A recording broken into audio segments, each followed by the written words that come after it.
Now let's talk about the first semifinal, which for many people, I'd say most of them, was the most competitive one, and I can understand why. We did have 15 countries that, you know, the big favorites were there: Sweden, Finland, Norway, and yeah, even other countries that made it through that were, you know, also ranked quite high, I think, like for example Czechia, Moldova. So yeah, it was for other countries like the underrated ones, it was a little bit hard to get on track and to face the rest. Now, talking about my favorite songs, so my personal top five, you know, I might again sound a little bit partial here, but honestly, it's impossible to be, indifferent to what Mimicat has offered to Portugal. So I'm gonna put Portugal as my first country in the semifinal. She was my favorite. She's a queen. She was and she is our queen. I think that we must be so proud of what Mimicat has given us.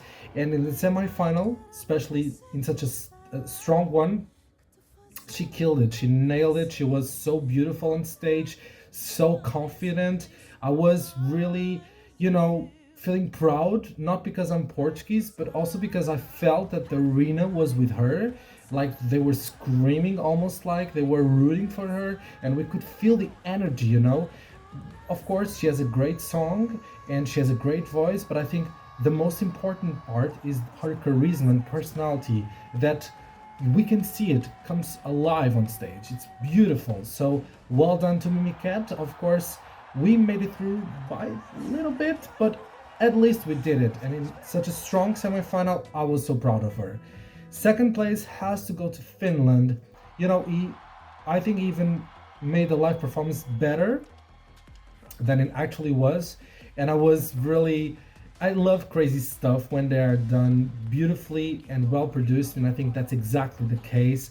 I think Kadia is a great guy, and of course, vocally, almost at the end, it was not his best, but I think that vocal wise, it's not the most important part in the song in particular. You just have to feel the song, feel the energy, and the public was so enthusiastic, and it was the last song of the night, so of course they were just waiting for Finland, and I think it paid off. It was a crazy energy. I was not in Liverpool, but if I was in that arena, I think I would feel the crowd. Third place, I'm gonna give it to a non-qualifier country. It's Malta. I was so happy to see them perform. I love the song. It grew on me over the last few weeks, and yeah, even if seeing back my videos, my reaction videos, my first time reacting, I gave 6 out of 10 to Malta. But I think right now it would be a solid 8.5, 9, because I really love the track. And I think on stage, even if it was kind of busy because you had a lot of stuff happening, I loved it. And I think that, you know, he told the story of the song. That's why I loved it so much. They were at the cursed spot number 2, and Portugal felt that in the final. But yeah, I thought they would be closer to qualifying. Actually, they were last, so that was like, how dare you, Europe? But and the rest of the world, actually. But yeah, I mean, I loved it. So third place for Malta.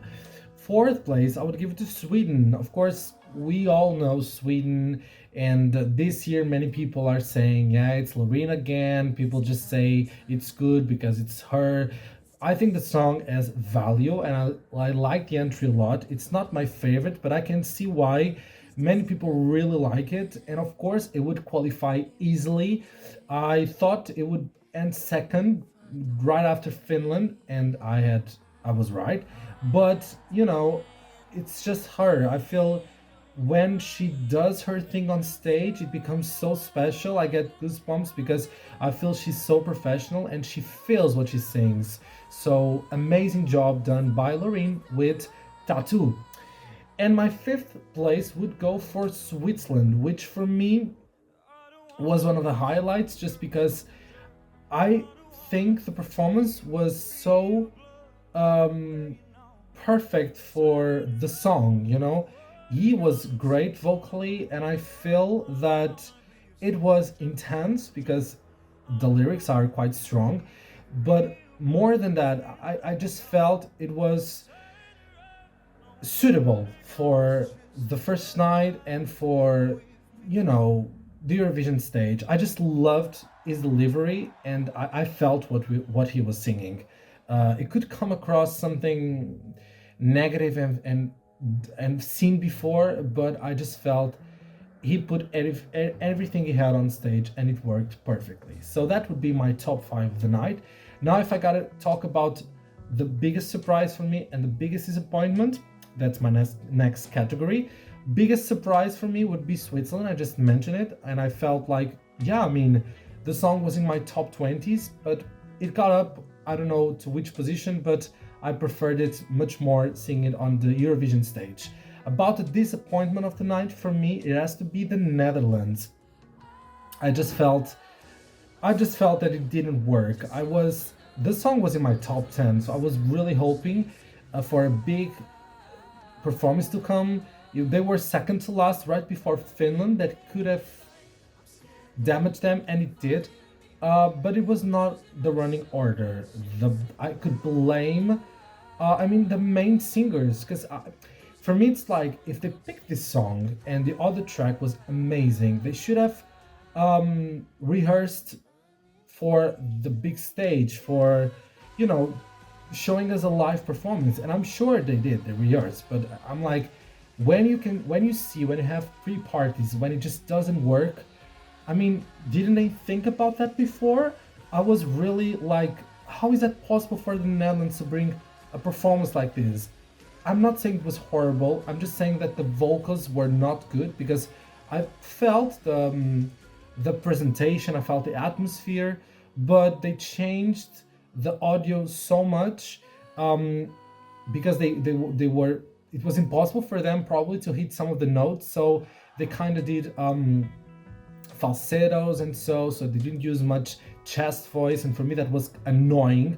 I was like, come on, it's now, and then it wasn't, and I was like, this is a safe performance and it shouldn't go through, and it didn't. So I was disappointed by the Netherlands.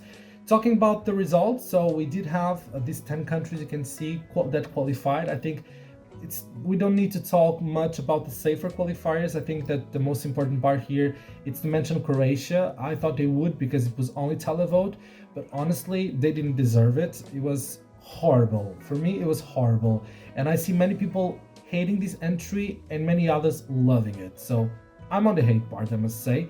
And yeah, I mean, Serbia was a 10th qualifier, but with half the points of the 9th qualifier, which was Portugal. So when they mentioned Serbia, when they announced it, I was like, really? Because for me, it would be better to have different qualifiers. So I would definitely replace Croatia and Serbia by Malta, which I already spoken, and Latvia. I thought that the Latvian performance was incredible. The song was great, and they only didn't qualify by three points. They would have tied with Serbia. So let's say 4 points to have more points than them. But honestly, I thought that Latvia deserved much more than Serbia, if you ask me.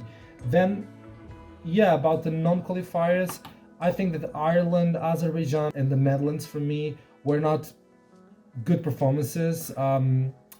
Very underwhelming, especially Azerbaijan and Ireland. And yeah, I mean, about Malta, it was the last one, but I thought in the results, but I thought it deserved much better. And Latvia was unlucky, I think. Yeah, unfortunately. Yeah, those are my reviews for this first semi-final. I'll come back soon with my reactions, better say with my reviews of the second semi-final and then the grand final. So stay tuned. Bye.